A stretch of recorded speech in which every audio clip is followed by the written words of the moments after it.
Okay, everybody, welcome to Reno, Nevada. Actually, this is like 30 miles outside of Reno, Nevada. We are in Fernley, Nevada, 30 miles east of Reno. If you don't have to come here, I don't recommend coming here. And this is where our 1982 Chevy C30 dually is located. So we got up at 3 in the morning, drove all the way up here about 9.5 hours, did a couple little picky things, and now it's about 5 o'clock p.m. and we're gonna start heading home. But first we need to go get the truck, man. The sun's about to start setting. Let's go get the truck, show you for the very first time, and we'll explain a little bit more later on.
Go. Let's hit the road. It's cold out here.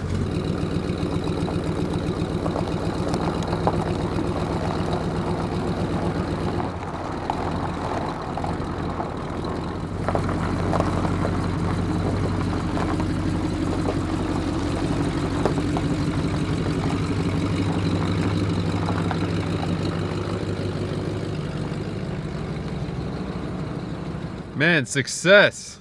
It is on the road and we are going to be heading home. In a little bit we hope to do a more in-depth pan around a little bit later on this video, but right now it's starting to get dark and we got to get heading home. There's a good amount of history to this truck that we want to describe to you guys, and some other stuff tied in with other cars that we have as well that a lot of people don't really know. For the first time we can bring this to the light rather than keeping it in the dark, because there's a lot of cars that we have that we've been keeping in the dark from you guys, and this is one thing that we've been waiting to bring to the light, so we're really excited to show it for the very first time. Let's get on heading home and we'll do more of a walk around later on. A few moments later. Okay, we're like 5 minutes in and it appears we're gonna keep having an issue with this battery because it seems very dead. Very dead. The truck's been sitting for about 4 years. It was last registered 2017, as you see from that sticker. Master Mechanic is jumping it with the chase vehicle. Yeehaw, partner! Yeehaw. Charge up your battery. Yeehaw. And I could be saying that right now. We're in Fernley. We got a... Hold on. Oh, you got a phone call? Hello? I'll tell you what, you come to Fernley, Nevada, it separates the Wild West from the West Side. And if you know, you know. That's all I'm gonna say. All right, we charge the battery for a little bit. Master Mechanic's gonna start it. Listen to this fine piece of automobile. Yeah!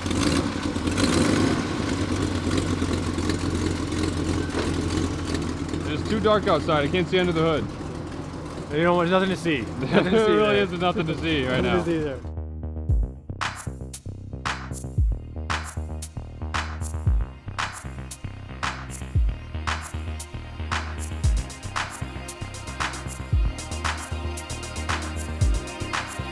You angry too? Yeah, What's the matter? can't Drive the speed limit.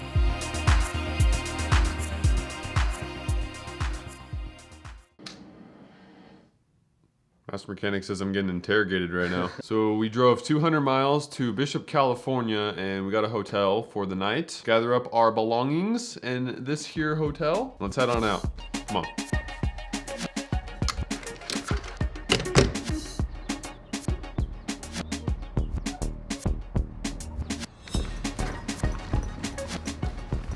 Man, this is so funny. Look at this.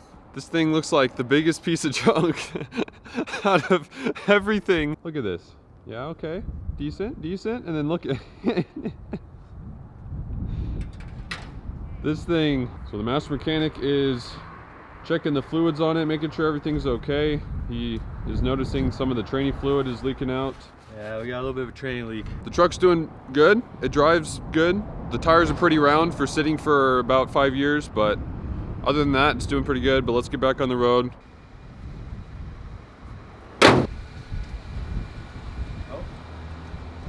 Okay, we're gonna need to get a battery because We didn't make it anywhere. battery died again. There's a Napa here in Bishop. We're gonna drive to it after we jump the car.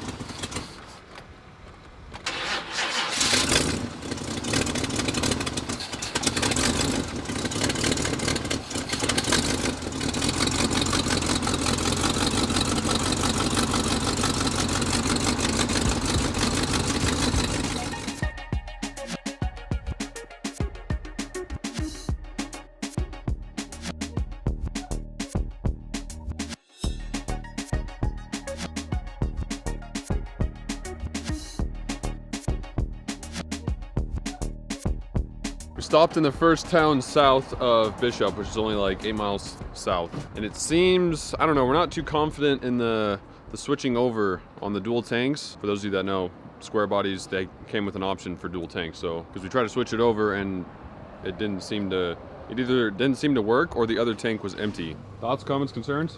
Well, we don't know if it's drawn off of both tanks or it's not switching over. We're just gonna fill up the one that's working right now, and we're just gonna continue on and just use the one tank. So we just have to make more stops probably, because this thing's getting like 8 miles a gallon at best. See, we got our new battery right here, sitting on our very crusted out battery tray, which we'll show later, but I'm gonna get a tray probably. I disconnected, it has dual batteries because this is a diesel truck. But I don't know if both were bad or that one was drawing this one or whatever, so I disconnected that one and we're just running off the one battery. is it running better? It starts a lot better. It seems a little crisper now. It's actually getting the gigawatts that it needs.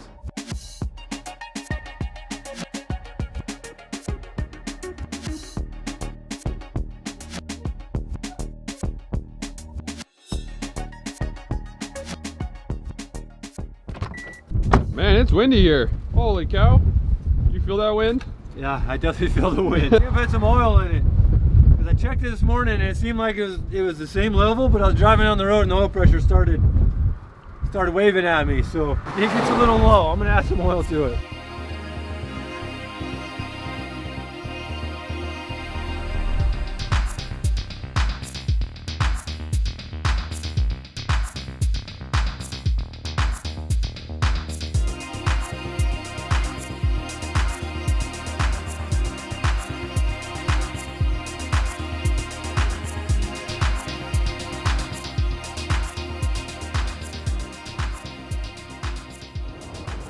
Man, I tell you what, it is hard to beat that weather here in Southern California. That 68 degrees is way better than that 28 degrees in Bishop earlier. I always think it's funny when people that were born and raised here, when it gets 65 degrees, they complain how cold it is. Like, if you want me to show you cold, I'll take you somewhere cold. Yes, sir.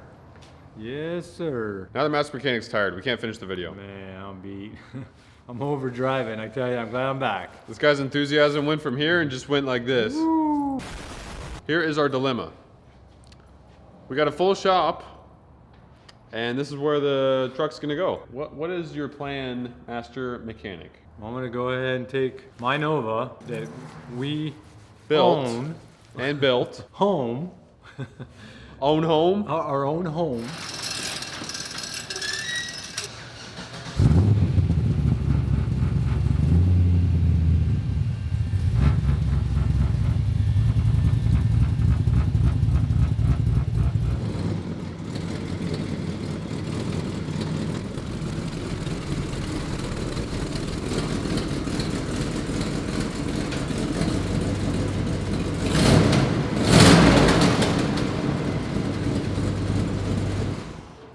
We wanted to walk around this 500 miles ago, but every single chance it didn't provide the opportunity to do it. It has been a long 25 hours. We're excited to show it to you guys. So let's get with the master mechanic. So this is my 82 Chevy Silverado dually. It's originally a diesel truck. It's not diesel right at the moment. Has a big block Chevy in it, turbo 400. Had this thing forever. Used it to go racing. We had the camper on it. This is the first question I gotta ask. Why the dumb paint job? So the paint jobs. My dad had a 62 Chevy. It was red. And then the Camaro that I have now is silver. And then I had a 62 Bel Air that was black. So he did it like this.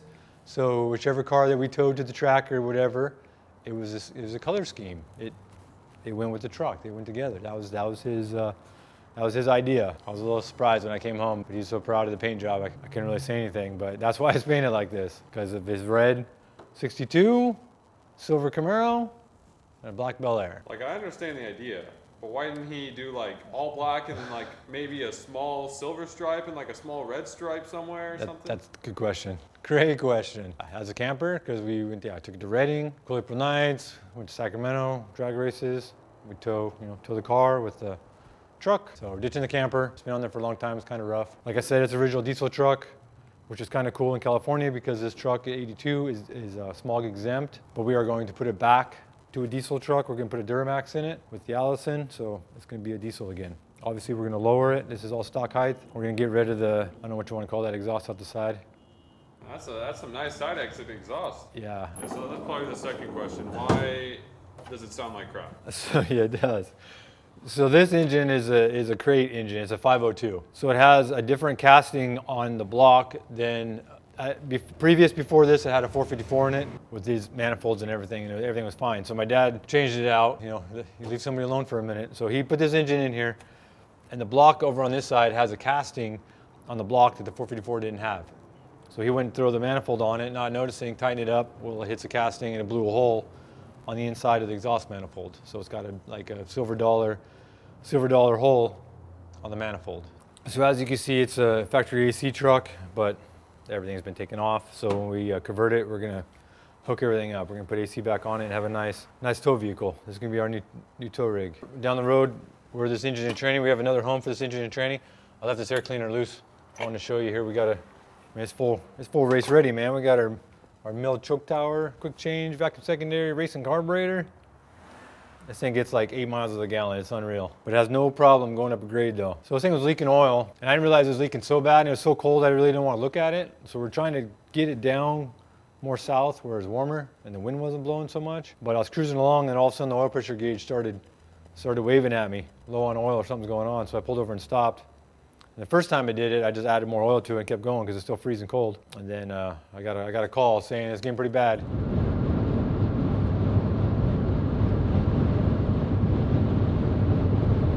Stopped alongside the road, and I crawled underneath it, and there's oil just everywhere. And the stupid dipstick, it was like a low car or something, and it had 2 O-rings on it, and it wasn't sealing into the big block Chevys going to the oil pan, and it wasn't sealing. It was like popped up, and it was just puking oil out of the pan. I used the top of the dipstick, and I put it in the hose, and I guess got a short little hose on it, and then the other side I put over the little nipple on the oil pan where the dipstick would normally go inside of.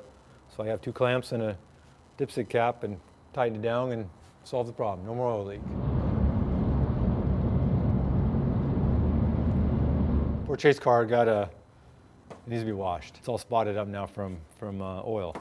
I thought it was tranny fluid because every time I go to move this thing, it's low on tranny fluid. But I think it gets hot because my dad decided to mount the training cooler flat to the passenger floorboard. So I think it overheats and pukes training fluid out. But it's so cold coming back that wasn't an issue. Training was okay. And you can see also it's got an electric pump hanging down there. This block, being it's an aftermarket block, it has the casting on the side of the block to mount a mechanical pump. There's no hole in it for the rod. So you can put a pump on there, but it won't do anything. So you got to run an electric pump with this engine. So fine interior here, old Wild Bill. That's the way we got it. Old Wild Bill had dash pad. This horrific seat, dude. This is like the ugliest seat I've seen. Yeah, my dad fell in love with this seat. I don't care how comfortable it is. It's so ugly, it doesn't even matter. So for the year of '82, this is like the cat's meow. It's like the top of the line. It's a Silverado. It's a diesel. It has a tilt column. It has cruise. It has a clock. This is the truck to have back in '82 for a dually. Yeah, it was the new deal. We're gonna leave a lot of the interior. We're gonna get an actual legit seat for this thing. This stupid thing is going away, but we're gonna recover the back one to match the front one that we wind up getting. I would put the original one in it, but I don't know what happened to it. So we're getting like a TMI or something, really nice, comfortable seat. I was thinking about doing buckets. Dash pad's going in the trash. Sorry, Wild Bill. Yeah, Wild Bill's leaving us. My dad added the gauges. For some reason, he doesn't like these nice factory style over here. And it's got a disc changer in it, that's coming out too. I'm just gonna do a single disc MP3 player. So you can see it still has the stock wheels on it. My dad cleaned them up at one point and painted them. Eventually down the road, we're gonna do the 22s on it. You know, the semi wheels gotta look like a little mini semi. So we got the inside of this fine camper. I think the roof's leaking in this thing.